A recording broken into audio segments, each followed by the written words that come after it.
Jumpa lagi bersama saya Nandang Permana Sidik, Head Media Officer dari Persikabo. Sekarang saya bersama pemain senior yang dimiliki Persikabo musim ini, Roni Baroperai. Mungkin dengan kegantengan kami berdua kalian sudah tahu bahwa kami adalah pecinta olahraga. Apa kabar Roni? Baik. Baik ya? Baik. Kita akan berbicara melipir sedikit, bukan tentang sepak bola, tapi tentang kehidupan Roni Baroperai. Yang pertama kita akan membahas kenapa dia mencintai sepak bola, kemudian bagaimana dia hidup di kampung halamannya, kemudian sampai akhirnya mengantarkan ke tim-tim besar, ada Barito Putra, kemudian Persipura, dan sekarang di PSM Makassar juga, kemudian sekarang di Persikabo. Namun ada hal yang menarik dari seorang Roni Baroperai, karena jarang sekali pemain sepak bola dalam medio 9 tahun 10 tahun ini berpikir tentang masa depannya. Jadi mereka fokus ke karirnya, tapi ada hal yang menarik dari seorang Roni Baroperai karena dia mampu membalikan pemikiran orang tentang pesepak bola. Jadi dia sadar tentang pendidikan. Kamu ingin tahu pendidikan Roni Baroperai apa? Jadi terus saksikan Blangkon Inside bersama saya, PP Blangkon. Tapi Blangkonnya lagi dicuci. Oke Roni, Siap. kita akan berbicara tentang masa kecil. Papua memang kita tahu ya, di Papua itu sepak bola seperti mohon maaf ya, agama kedua. Semua orang dari mulai kecil pasti yang pertama mereka lakukan adalah bermain bola.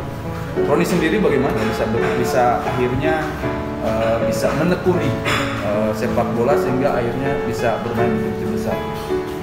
Ya, kalau di Papua secara khusus di daerah saya di Kota Biak, Kabupaten Bogor, di sana kita semasa kecil ya itu sudah jadi kebiasaan sehari-hari, sudah istilahnya makanan sehari-hari. Kita sering siang pun juga kadang orang tua suruh tidur, ya kita ambil bola sama main. Ya, pokoknya ya sudah jadi kebiasaan sehari-hari. Tapi cerita kecil saya dulu main bola itu hanya sebatas untuk bermain dengan teman-teman sekitar mengisi waktu itu. Mengisi waktu.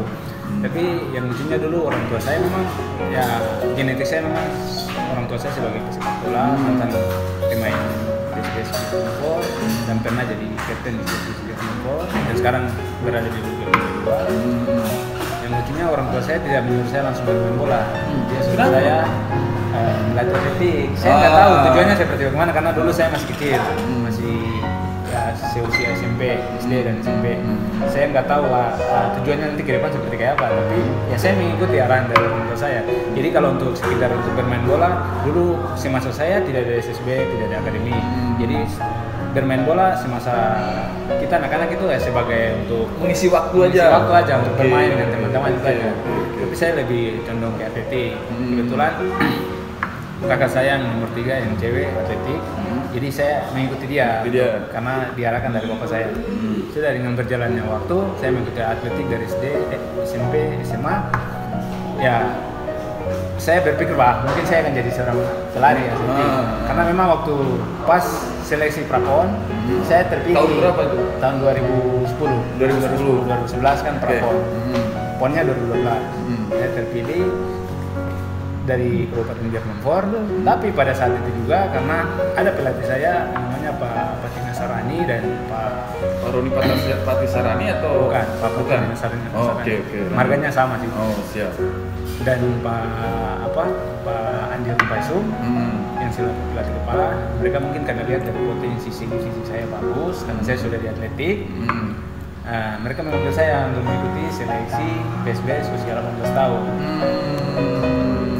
Mereka kemudian minta izin kepada orang tua saya, pada bapak saya yang sudah almarhum.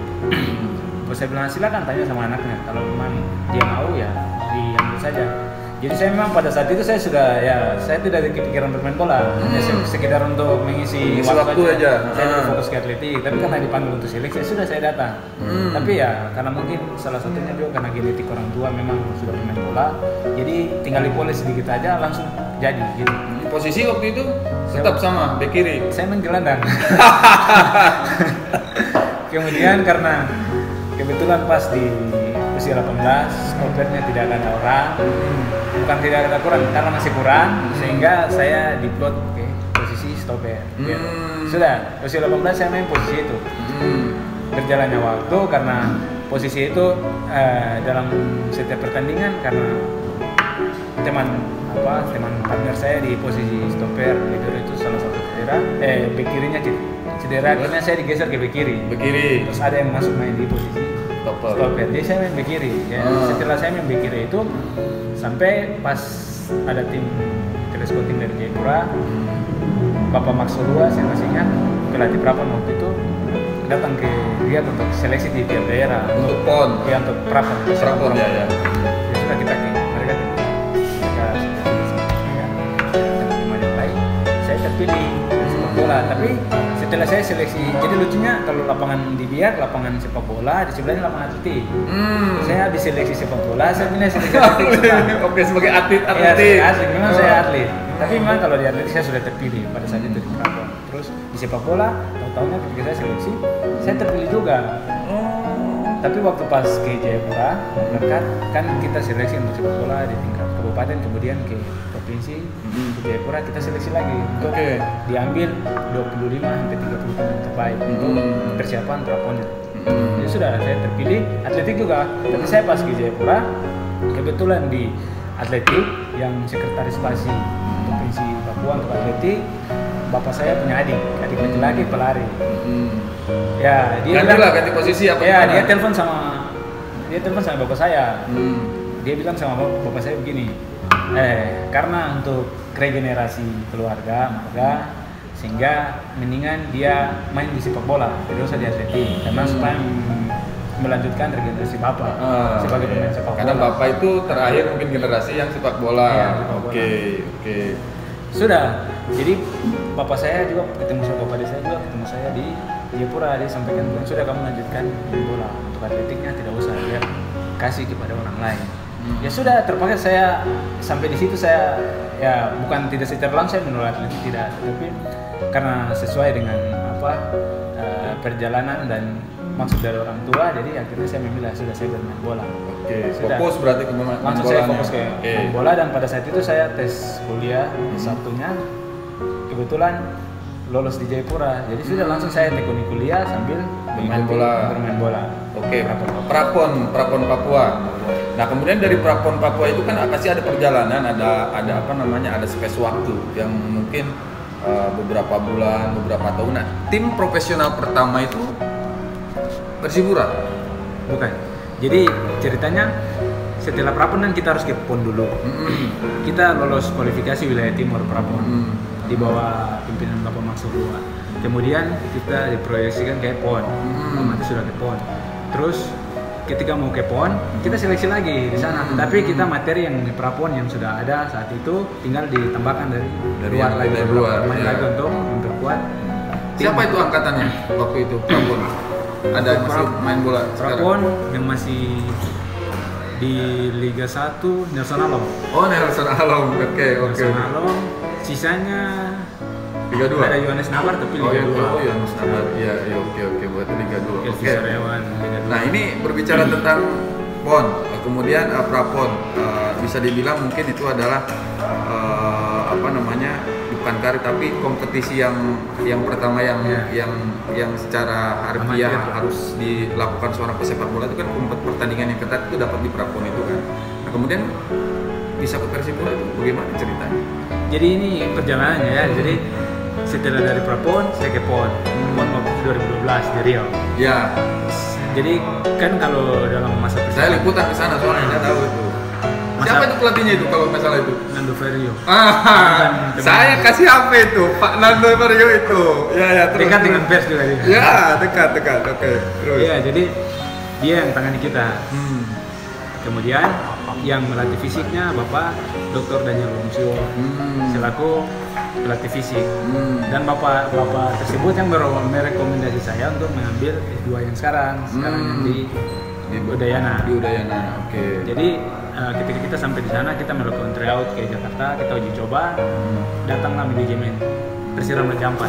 Mereka melihat kita waktu itu uji coba dengan Persikabo Bogor, kita menang 4-1 ke 4-2, saya cetak 2 gol. Tapi itu dulu kan kita formasinya kita pakai 3-4-3 sama 3-5-2. Jadi saya tidak main full back kiri, saya main di wing. Jadi ya itu, kalau main wing kan pasti kesempatan cetak gol kan banyak. Iya, betul. Jadi saya cetak gol, pasti waktu saya cetak 2 gol. Jadi langsung dipanggil dari manajemen, koordinasi dengan pelatih. Sudah dia bilang setelah kompetisi saya mau dia untuk bergabung ke Persira Remaja 4 saat itu. Jadi sudah pas kita pergi ke PON, pulangnya dari PON Langsung Persira. enggak, saya ke Jayapura dulu. Kebetulan kan saya masih kuliah di Jakarta. Setelah ujian Desember baru saya gabung ke Persira Remaja 4. Kebetulan waktu itu dia home base di Sorong. Oh iya, Pak ini ya, siapa itu namanya? Yang punya nyita dari PRD itu siapa? Pak Henry ya, Pak Henry. Dalam musim itu saya terpanggil ke timnas 23. Di bawah asuhannya Coach Serde, Saji Santoso. Angkatannya Manahati, Manahati salah satu Rizky Pelu. Saya dipanggil ke sana. Itu pun juga saya dipanggil ke sana bukan main di kiri. Pak RT panggil saya karena pas kebetulan kekurangan di posisi stopper. Saya dipanggil untuk bermain di posisi stopper. Jadi waktu semasa TC di sana di timnas. Jadi berapa posisi selama karir sepak bola ini? Gelandang, posisi, back kiri, stopper. Jadi yang belum mungkin striker sama kiper aja. Ya, itu kayaknya belum. Udah sama orang membela timnas itu dimanapun pasti ada kebanggaan. Mungkin juga dirasakan bagaimanapun juga karir tinggi seorang pesepak bola itu adalah adanya di timnas. Kamu sendiri pada saat itu apa yang kamu rasakan pada saat kamu terpilih, apalagi kan dilatih oleh pelatih sekelas Coach RD. Apa yang kamu rasakan pada saat itu? Siapa teman dari Papua waktu itu yang kebetulan waktu sampai pada level permainannya ya, misalnya pada saat eventnya kita 4 orang dari kita ada sekitar 8-9 orang waktu itu TC, tapi kan yang terpilih cuma 4 orang. Saya, Nelson Alom, Fernando Pahabol, sama Andre Bodi. Terus dia kita 4 yang terpilih. Berarti itu untuk angkatan U23 itu ya? Iya. Pas Manahati itu? Ke 2013 Desember di Myanmar. Oke. Saya ingin tahu ceritanya itu dari timnas berarti ke Persipura atau kemana dulu?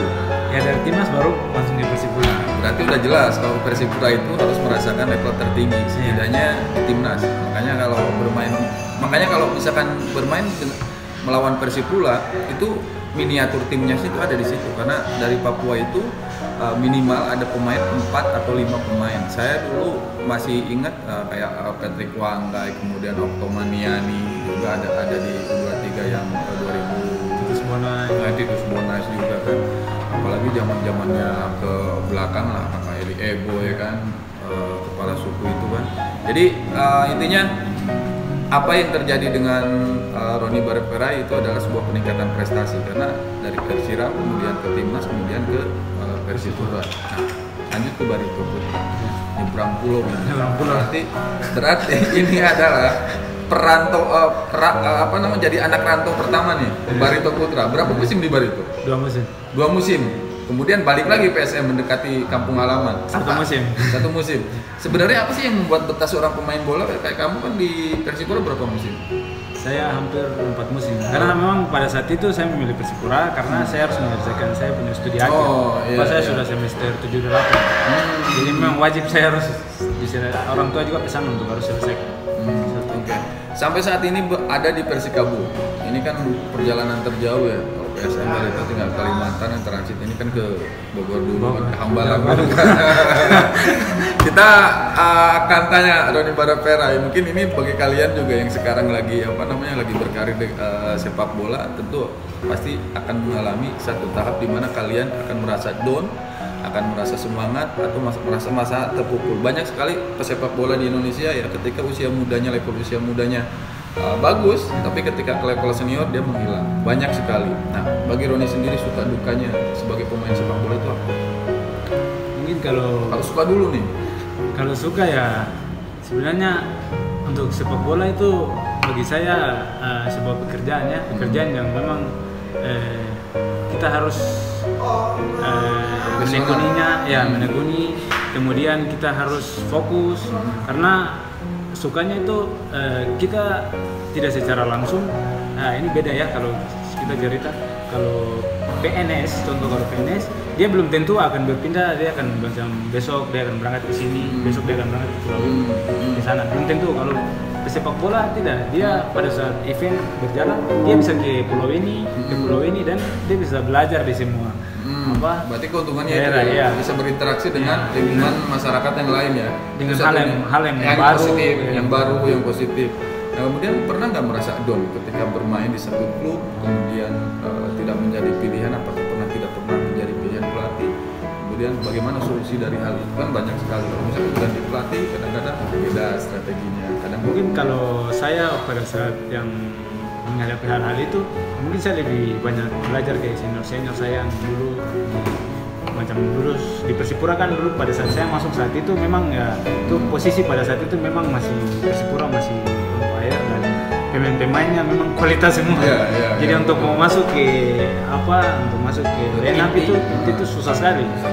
Tetapi ya dengan itu saya karena merasa ini karena usia saya masih muda, saya perlu harus belajar dari senior, kemudian bukan hanya senior tapi pada orang tua siapa yang memang pernah bermain bola, minta arahan masukan.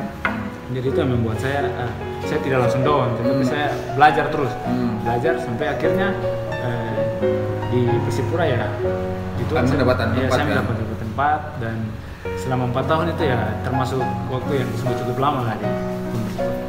Oke, ini perjalanan sepak bola itu kan dibatasi dengan umur ya. Mohon maaf banyak sekali pemain yang belum umurnya sudah habis karirnya karena memang cedera. Ada juga yang sampai 40, 41 banyak, ada Christian Gonzalez, Beto Gonzalez, kemudian ada Herman Jumapo. Kalau kiper sih memang bisa memungkinkan untuk terus Hendry Pito ya sampai usia berapa, 39 apa 40. Tapi kita berbicara tentang setelah menjadi sepak bola. Kamu sekarang kan lagi menyusun S2. Apa sih yang menjadi landasan kamu itu? Sepak bola duit udah banyak gitu loh, tabungan udah besar, masih aja sekolah gitu loh.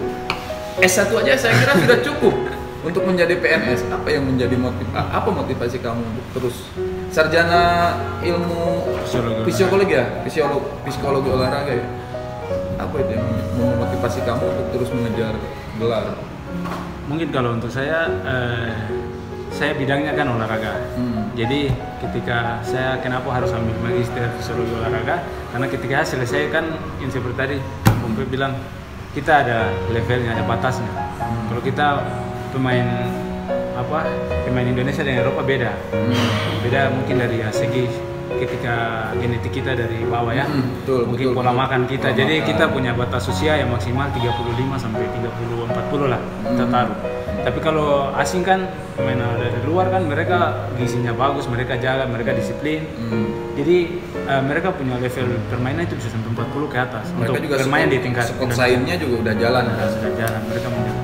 Jadi kalau tujuan dari saya mengambil magister fisiologi olahraga ketika di usia 35 atau 36 mungkin saya sudah tidak terpakai lagi atau sudah tidak bisa lagi untuk bermain bola semaksimal yang seperti usia sebelumnya. Mungkin saya bisa menjadi pelatih atau jadi dosen. Kemudian apa ya pengalaman yang saya dapat selama saya bermain bola saya bisa terapkan melalui pelatihan ataupun di kampus pengajaran kepada siswa. Itu mungkin tujuannya saya. Itu tujuan ke situ. Berarti menyiapkan masa depan untuk mengedukasi orang lain lewat jalur pendidikan. Saya kira itu adalah tujuan yang mulia. Tidak banyak hanya gelar saja yang mungkin yang dikejar oleh pesepak bola. Banyak sekali ketika timnas U19 mendapatkan beasiswa untuk belajar, untuk apa. Tapi akhirnya mereka tetap menjadi pesepak bola dan pelatih kan. Tapi Roni Barong-Perai beda. Ini yang terakhir, pesan kamu bagi sekarang pemain-pemain yang sekarang lagi berkarir, usianya masih muda, dan buat generasi muda yang ada di Papua, yang ada di Indonesia khususnya umumnya, apa pesan kamu untuk mereka yang sekarang lagi membidik untuk berkarir di sepak bola? Mungkin kalau saya pribadi saya berpesan saja kalau masih muda ya gunakanlah pekerjaan yang sekarang yaitu sepak bola sebaik mungkin, disiplin, fokus, dan jangan kanakan. Karena suatu ketika kalau pekerjaan itu sudah tidak berpihak kepada kita lagi, kita akan kesulitan untuk mau kembali ke level yang kita sudah dapat. terus apa ya, mau dibilang kalau memang masih bisa untuk mengikuti pendidikan dan bisa mengikuti apa jenjang yang lebih tinggi, kenapa harus tidak? Harus dikejar yang cita-cita yang ingin dicapai, sehingga ke depan ketika tidak lagi bermain bola sudah ada jaminan jaminan hidup, dalam arti sudah bisa untuk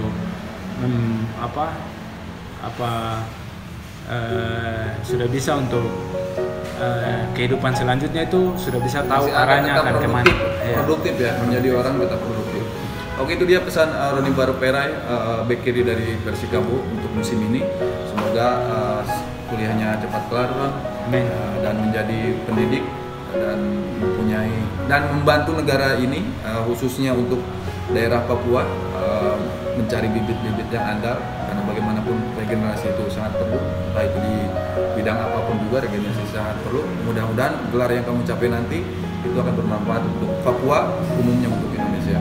Terima kasih, sampai jumpa di obrolan santai bersama pemain lainnya, bersama saya Nandang Blangkon PP Permana dan Kakak Roni Baruk Perai. Terima kasih, Roni.